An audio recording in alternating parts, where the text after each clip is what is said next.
Hi friends, welcome back to our channel. నేను మీ శ్యామల. ఈరోజు మన ఎక్టీ కిచెన్లో ఇవాల్టి రెసిపీ వచ్చేసి హెల్దీ రెసిపీ అండి. నువ్వుల లడ్డు చూపిస్తున్నాను. నువ్వుల లడ్డు అయితే హెల్త్కి అయితే చాలా చాలా మంచిదండి. పిల్లలకైనా పెద్దలైనా ఎవరైనా తీసుకోవచ్చు. అలాగే నువ్వులలో మనకి ఎన్నో పోషకాలు నిండి ఉంటాయి. హెల్త్కి కూడా చాలా చాలా మంచిది కదండి. ఎదిగే పిల్లలకైతే చాలా చాలా మంచిది. రోజుకొకటైనా నువ్వుల లడ్డుని తీసుకోవడానికి ట్రై చేయండి. ఇంకెందుకు ఆలస్యం, నువ్వుల లడ్డు తయారీ విధానం చూసేద్దాం రండి. 1 కప్పు నువ్వులని తీసుకున్నాను. 1 కప్పు బెల్లం తురుముని అయితే తీసుకున్నానండి. ముందుగా స్టవ్ ఆన్ చేసుకొని స్టవ్ మీద ఇలాంటి ఒక కంచుడు పెట్టుకొని అందులోకి నువ్వులని వేసుకోండి. 1 కప్పు అయితే యాడ్ చేశాను. మీడియం ఫ్లేమ్లో ఒక 4-5 నిమిషాల పాటు ఇలా కలుపుతూ నువ్వులని చక్కగా ఫ్రై చేసుకోవాలండి. ఈ విధంగా వేపుకుంటే సరిపోతుంది. ఇప్పుడు స్టవ్ ఆఫ్ చేసుకొని ఈ నువ్వులని వేరొక ప్లేట్లోకి వేసేసుకొని పూర్తిగా చల్లారనివ్వండి. ఇది చల్లారేలోపు మనం బెల్లంని పాకం చేసుకుందాం. 1 కప్పు బెల్లం తురుముని వేసుకొని ఒక 2 టేబుల్ స్పూన్ల వరకు వాటర్ వేసేసుకోండి. వాటర్ యాడ్ చేసిన తర్వాత చూడండి, మనకి బెల్లం అంతా మెల్ట్ అవ్వడం స్టార్ట్ అయిపోయింది కదా. మొత్తం అంతా ఈ విధంగా కరగడం స్టార్ట్ అవుతుంది. ఇలా కరిగిపోయిన తర్వాత ఇప్పుడు మనం పాకం పట్టుకోవాలి. మీడియం ఫ్లేమ్లోనే చేసుకోవాలండి, హై ఫ్లేమ్లో పెట్టకూడదు. ఇప్పుడు మనం పాకాన్ని ఏ విధంగా చెక్ చేసుకోవాలో ఇక్కడ చూపిస్తాను. ఈ విధంగా మొత్తం అంతా కలుపుతూనే ఉండాలి.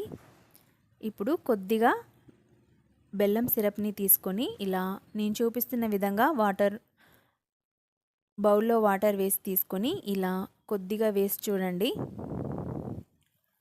మనకి ఉండకట్టినట్టు వచ్చేస్తే మనకి పాకం అనేది రెడీ అయిపోయినట్టే. చూడండి, మనం వేసిన పాకం అయితే చక్కగా ముద్దలాగా వచ్చేసింది.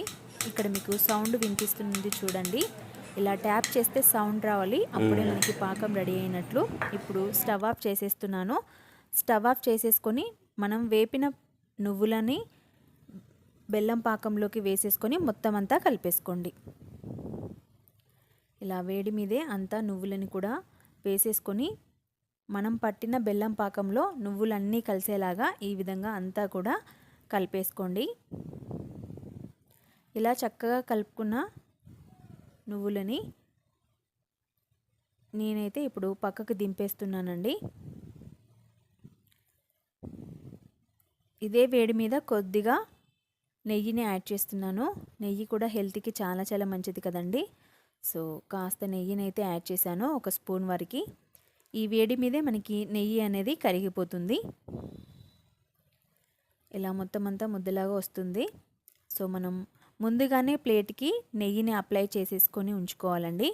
ఇప్పుడు ఈ నువ్వుల ముద్దనంతా కూడా ఆ ప్లేట్లోకి వేసేస్తున్నాను, నెయ్యి రాసిన ప్లేట్లోకి.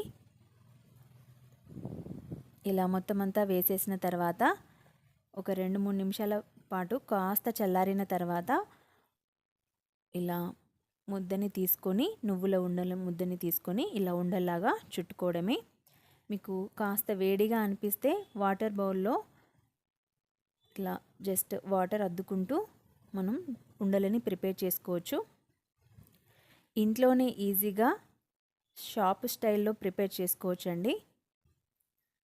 ఎవరైనా చేయొచ్చు. వంట రాని వాళ్ళు కూడా, ఫస్ట్ టైం చేస్తున్న వాళ్ళు కూడా ఈజీగా నువ్వుల ఉండలని అయితే తయారు చేసుకోవచ్చు. ఎదిగే పిల్లలకి రోజు ఒకటి ఇచ్చి చూడండి, హెల్త్కి అయితే చాలా చాలా మంచిదండి. చూస్తున్నారు కదా, చాలా ఈజీగా నువ్వుల ఉండలని ఇంట్లోనే ఈజీగా తయారు చేసేసుకోవచ్చు. ఇలా వేడిగా ఉన్నట్లయితే కొద్దిగా వాటర్ని అప్లై చేసుకుంటూ చేతులకి మనం నువ్వుల ఉండలని ప్రిపేర్ చేసేసుకోవచ్చు. చూసారు కదా, నేను అన్ని ఉండలన్నింటినీ చేసిన తర్వాత వేరొక ప్లేట్లోకి వేసి సర్వ్ చేసేస్తున్నాను. చాలా చాలా టేస్టీగా ఉంటాయి. అలాగే మరీ గట్టిగా ఉండకుండా సాఫ్ట్గా కూడా వస్తాయండి. ఇవి మనకి నెల రోజుల పాటు అయితే నిల్వ ఉంటాయి. చూసారు కదండి, ఇవాల్టి రెసిపీ ఇంట్లోనే ఈజీగా నువ్వుల ఉండలని ఎలా ప్రిపేర్ చేసుకోవాలో. ఈ వీడియో మీకు నచ్చింది అనుకుంటున్నాను. నచ్చితే కనుక ఒక లైక్ చేసి మీ ఫ్రెండ్స్కి, రిలేటివ్స్కి షేర్ చేయడం అస్సలు మర్చిపోవద్దు. అలాగే మీరు కూడా ఒకసారి ట్రై చేసి మీకు ఎలా కుదిరాయో కామెంట్ సెక్షన్లో కామెంట్ చేయడం అస్సలు మర్చిపోవద్దు. Thank you for watching.